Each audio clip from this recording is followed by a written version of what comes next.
Bueno, hoy vamos a meternos de lleno en un tema que es fundamental, la discriminación salarial por género.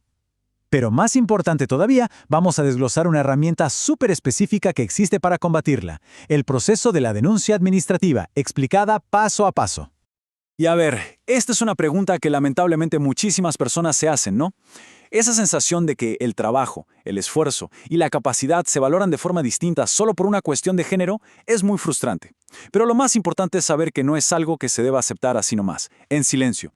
Y ojo, aquí viene el primer punto que es clave. Para quienes trabajan en el sector privado, se ha creado un camino muy claro y directo para presentar un reclamo formal. Esto es distinto del sector público, que puede tener sus propias reglas y estructuras internas.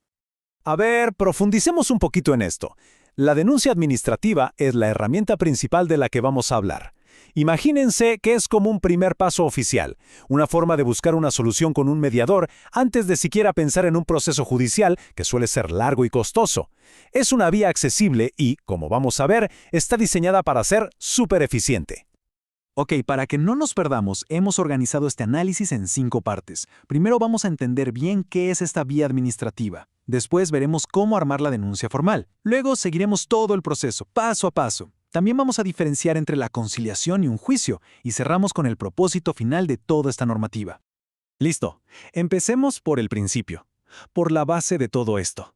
Si existe la sospecha de una brecha salarial que no tiene justificación, es fundamental saber que no se está a la deriva. Hay un mecanismo legal pensado específicamente para enfrentar estas situaciones de manera directa. Entonces, los puntos que hay que tener clarísimos son estos.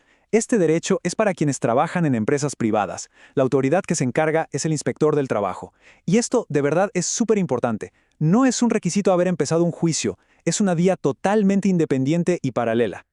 Bueno, ahora sí, vamos a lo práctico, a lo concreto. ¿Cómo se arma una denuncia que sea sólida y que funcione? Y fíjense que el reglamento en su artículo 15 es súper específico sobre los requisitos. Y ahora vamos a ver por qué cada uno de ellos es tan importante. Y acá está la clave para entender por qué se pide todo esto. Estos requisitos no están ahí para complicar las cosas, para nada. Su objetivo es asegurar que todo sea claro y formal desde el primer momento. De esta manera, el empleador no puede decir «yo no sabía» y el inspector tiene toda la información que necesita para poder actuar. Perfecto. Vamos a desglosar los primeros 4 puntos. Pensemos que estamos armando un rompecabezas, ¿ok? Primero, la pieza que dice a quién va dirigida la denuncia. Segundo, los datos completos para identificar a la persona que denuncia. Tercero, los datos del empleador para que reciba la notificación formal. Y cuarto, que es el corazón de todo, contar los hechos de forma clara y con todos los detalles posibles. Seguimos con las otras 4 piezas de este rompecabezas. Quinto, la base legal en la que se apoya el reclamo. Sexto, las pruebas, que es fundamental. Pueden ser recibos de sueldo, contratos, correos, lo que sirva. Séptimo, decir exactamente qué es lo que se está pidiendo, o sea, la pretensión. Y por último, la firma, que es lo que le da validez oficial a todo el documento. A ver, yo sé que todo esto puede sonar medio complicado, un poco abrumador, pero aquí viene una muy buena noticia. No hay por qué pasar por este proceso sin ayuda. Las mismas inspectorías de trabajo tienen personal que puede dar una mano, asesorar para redactar y presentar la denuncia como corresponde. Ok, supongamos que la denuncia ya está presentada. ¿Y ahora qué? ¿Qué pasa después? Bueno, ahora vamos a dibujar el mapa de todo el proceso, para saber qué esperar y sobre todo para tener bien claros los tiempos. Y acá, atención, porque viene un dato que es... ¡Wow! ¡Súper potente! Todo el proceso administrativo, desde que se presenta la denuncia hasta que se resuelve, no debería durar más de 15 días. Sí, así como lo oyen, 15. La idea es que sea un proceso realmente ágil. Miren lo rápido que se mueve todo. Es casi un sprint.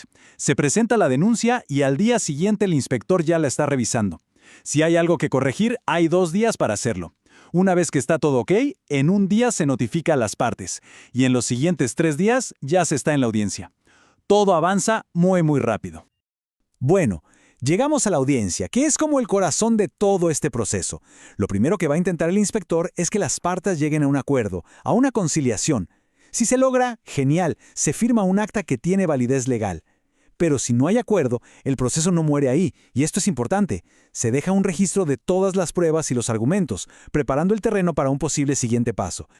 Y claro, todo esto nos lleva a una pregunta que es clave, y a una diferencia que es fundamental entender. ¿Qué diferencia hay entre este proceso administrativo y un juicio laboral como los que conocemos? Son dos caminos distintos y es vital saber cómo se conectan. Esta comparación lo deja clarísimo, ¿no? Por un lado, en la vía administrativa, el inspector de trabajo es un mediador que busca un acuerdo. Por el otro, en la vía judicial, un juez laboral es quien toma una decisión final, una sentencia, y puede ordenar cosas como el pago retroactivo de la diferencia de sueldo. Y esto de verdad es quizás uno de los puntos más importantes de toda la normativa. Hay que grabárselo bien. Empezar una denuncia administrativa no impide, para nada, ir después a la justicia. Es una opción extra, no una barrera. Incluso se podrían llevar los dos procesos al mismo tiempo. Ok, pero una pregunta súper práctica. ¿Qué pasa si se llega a un acuerdo y después la empresa no cumple? Bueno, el acta de conciliación no es un papelito que se firma y ya, es un documento legal que obliga a las partes. Si no se cumple, la empresa se enfrenta a sanciones serias que pueden incluir multas económicas bastante importantes. Perfecto. Ahora, para ir cerrando, demos un paso atrás. Miremos el cuadro completo. ¿Cuál es la filosofía que hay detrás de todo esto? ¿Qué busca esta normativa más allá de resolver un caso particular? Y en esta frase está la esencia de todo, el espíritu de la norma. La idea no es fomentar las peleas legales, sino todo lo contrario. Se busca crear un espacio para que estos conflictos se puedan resolver de una manera rápida, eficiente y, si es posible, de forma amistosa. Entonces, para resumir, las ventajas son súper claras. Es una vía más rápida y barata que puede solucionar un montón de casos sin tener que llegar a un tribunal. Y si aún así se necesita ir a juicio, todo lo que se hizo con el inspector sirve como un expediente técnico que puede hacer que el proceso judicial avance mucho, pero mucho más rápido. Pero el objetivo final, el de fondo, es mucho más ambicioso. Se trata de cambiar la cultura de las empresas, que la igualdad de salarios no sea algo por lo que haya que pelear caso por caso, sino que sea un principio básico, algo que esté integrado en el día a día de cualquier lugar de trabajo. Y bueno, cerramos con esta pregunta, que es más bien una reflexión.